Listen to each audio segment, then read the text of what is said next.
We have him back. He is, in fact, Dr. Dale G. Caldwell, who is the Executive Director of the Fairleigh Dickinson University Rothman Institute of Innovation and Entrepreneurship.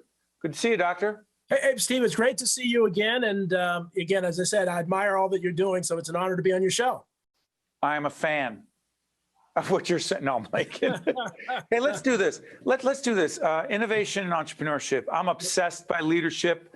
You know, I write about it, think about it, talk about it. As I always say, make mistakes around it.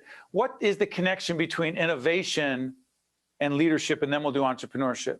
Yeah, well, that's really a great question. In fact, we added, I think, Jim Baroud, who you may know, was the executive director of the Rothman Institute, and he added that innovation to really take entrepreneurship to the next level, to really try to identify the latest and greatest. And one of the things is, you know, in this country, we thrived on innovation. And sometimes we get so comfortable, you know, with our success that we don't look at innovation. So we're really trying to promote innovation in every aspect, but really around entrepreneurship.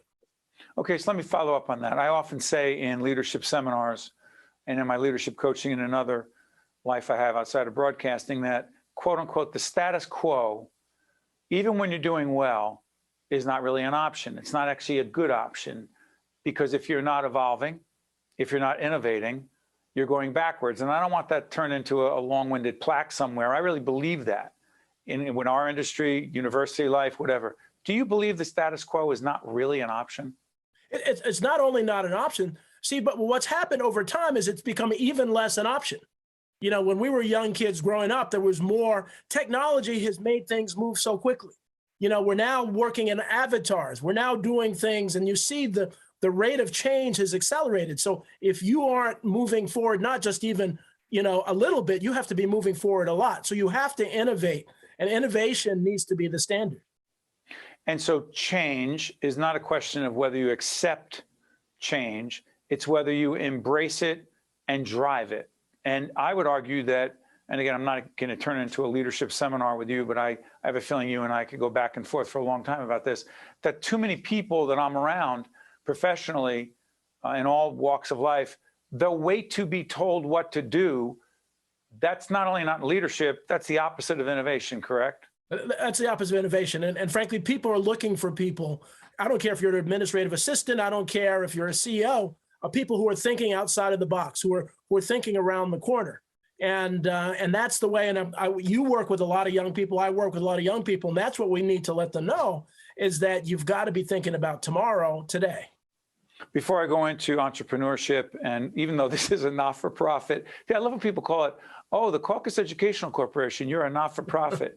Yes, we're a not-for-profit that has a bottom line, that has to raise money, that has to keep our expenses down, run like a very tight business. And any nonprofit that doesn't do that has problems. But here's the question. We're a nonprofit in the age of COVID, 2 years into this. We're taping this in February 2022, be seen later. COVID has forced the issue of innovation more than ever. Yeah. Absolutely. Well, absolutely. And what's happened is there's always a positive with negatives. And so COVID has forced us to get out of our comfort zone. And one of the things is this video, you know, I've been doing a number of things with regular video meetings, and you can really, you know, the 20-80 rule, the 20% of the people do 80% of the work. Well, if you have regular videos and you're trying to set up a program or something, the bad 80% drop off and the 20% stay on. And you can work with people across the country as if they're right next door. And I don't think people have really taken advantage of that as much as they possibly can going forward. Let's talk entrepreneurship, A, but B, what are entrepreneur zones? Yeah, so one of the things is the opportunity zones, which you know and everyone knows. Yes, you know, under the federal government supported them. Take a look at our interview with Senator Cory Booker, one of the leading supporters in the U.S. Senate regarding that. What is the difference between that and an entrepreneur zone? Well, the trouble with a lot of opportunity zones, and Cory, you know, I've known Cory for years, will say that is it actually accelerates gentrification in some communities. Some communities, I think Newark's done a good job of really trying to bring the community. So what I mean by that is you pay these developers to come in, they make these beautiful hotels, they squeeze out the local entrepreneurs. So I wrote an article in ROI and another one in NJ Biz about this idea. Why don't we have entrepreneur zones where we create an ecosystem of entrepreneurial businesses in the economic challenged community so that they can thrive and grow and they won't be pushed out by a lot of these developers. And Tim Sullivan, who I love, is just a great guy. New Jersey Economic Development Authority. Exactly, New Jersey Economic, and they actually put this in the economic development legislation. And so I'm chairing a committee to really look at doing entrepreneur zones. And we're focusing initially on Trenton and Bridgeton with the idea that maybe we can do that. And my obsession is ending poverty. And I think entrepreneurship, and job growth is really the secret to really ending poverty. And that's why these entrepreneur zones are really focused on it. Let me ask you something. You mentioned entrepreneurship and businesses coming out of communities. But dare I ask you, your father was very closely aligned and worked shoulder to shoulder with Dr. King.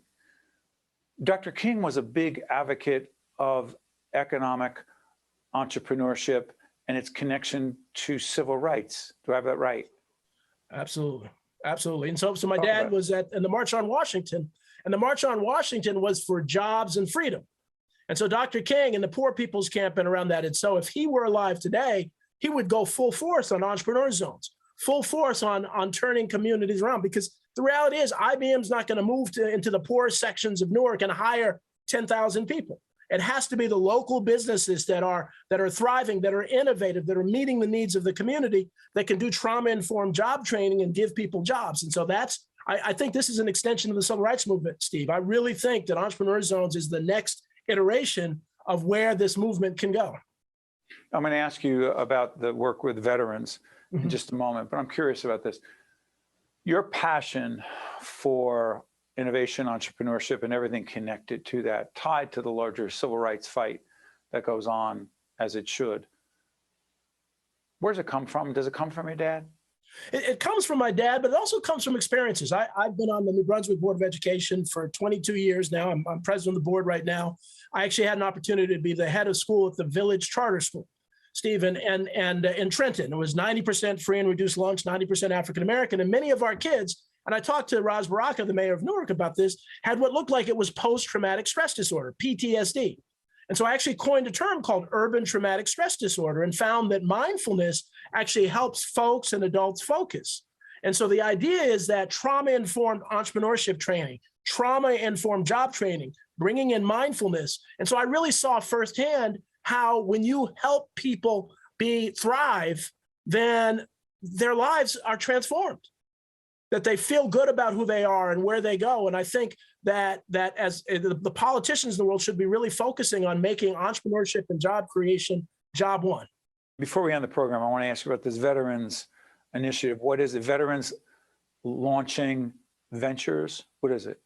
So Veterans Launching Ventures, we've done that for about 12 years. And this is one of the reasons the pandemic has forced us to go on Zoom, Steve.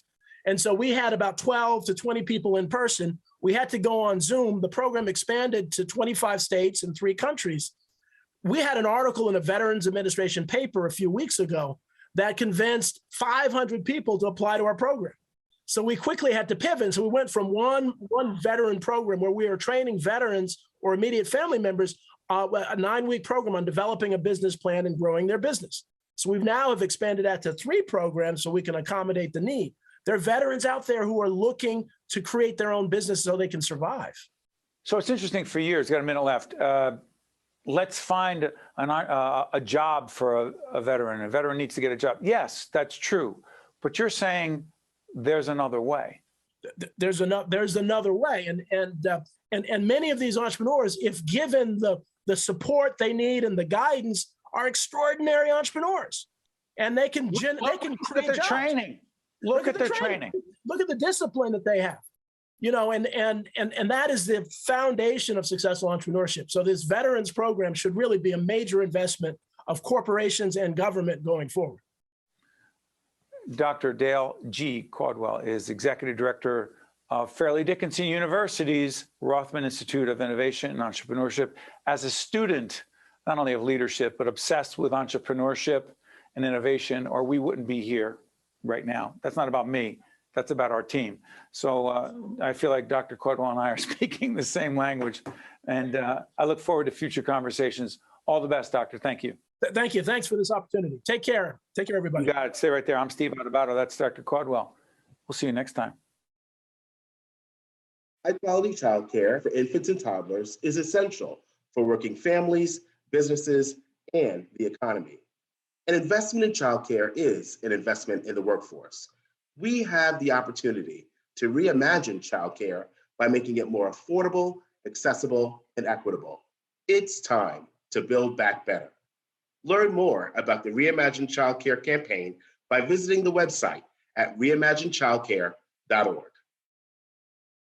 Also brought to you by MD Advantage Insurance Company, NJ Best, New Jersey's 529 College Savings Plan, the Turrell Fund, supporting Reimagine Childcare, Johnson & Johnson, Valley Bank, Delta Dental of New Jersey. Everyone deserves a healthy smile. And by the Adler Aphasia Center,